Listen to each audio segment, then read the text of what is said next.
পর্ব ২ চিঠির অভিশাপ। শুভ্র ধীরে ধীরে ঘুরে দাঁড়াল।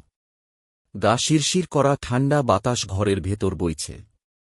টর্চের আলো টেবিলের দিকে ফেলতেই সে দেখল সেই পুরনো হলুদ চিঠিটা এখন মাটিতে পড়ে আছে, আর তার ওপরে একটা শুকনো রক্তের দাগ। শুভ্র সাহস করে চিঠিটা তুলল। যদি এটা না পৌঁছায় তবে আমি মুক্তি পাব না। চিঠির ভেতরে শুধু এই কয়েকটা শব্দ লেখা, কিন্তু নিচে প্রেরকের জায়গায় কোনো নাম নেই, শুধু একটা কালো দাগ। হঠাৎ কানের পাশে একটা শ্বাস ফেলার আওয়াজ পেল শুভ্র। ঠান্ডা, কাঁপুনি ধরানো। সে দ্রুত চারপাশে তাকাল, কিন্তু কেউ নেই। চিঠিটা পৌঁছে দে। একটা ভাঙাচোরা ফিসফিস করা গলা যেন তার ঠিক কানের পাশে কথা বলল। শুভ্র ভয়ে চিৎকার করতে গেল, কিন্তু গলা দিয়ে কোনো শব্দ বেরোল না। ঠিক তখনই বাতাসের ঝাপটায় লোহার বাক্সটার তালা নিজে থেকেই খুলে গেল। শুভ্র থমকে গেল। ভেতরে অনেক পুরনো চিঠি, সবগুলোতেই লেখা পাঠানো হয়নি। সে তাড়াহুড়ো করে হলুদ চিঠিটা নিয়ে বাইরে বেরোল।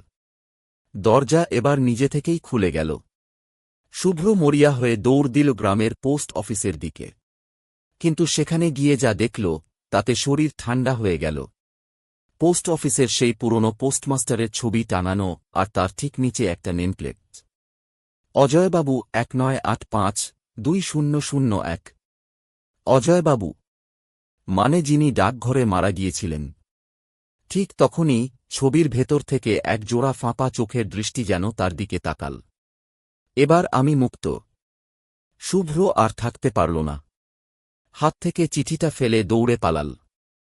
পরদিন সকালে পোস্ট অফিসের কর্মচারীরা একটা হলুদ চিঠি খুঁজে পেল। সেই পুরনো চিঠিগুলোর মধ্যেই মিশে গেছে সেটা।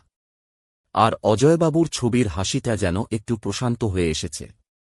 কিন্তু এক সপ্তাহ পর অন্য এক ডাকপিয়ন জানাল সে রাতে পোস্ট অফিসের ভেতর ফিসফিস আওয়াজ শুনেছে। আরেকটা চিঠি এখনও পৌঁছায়নি,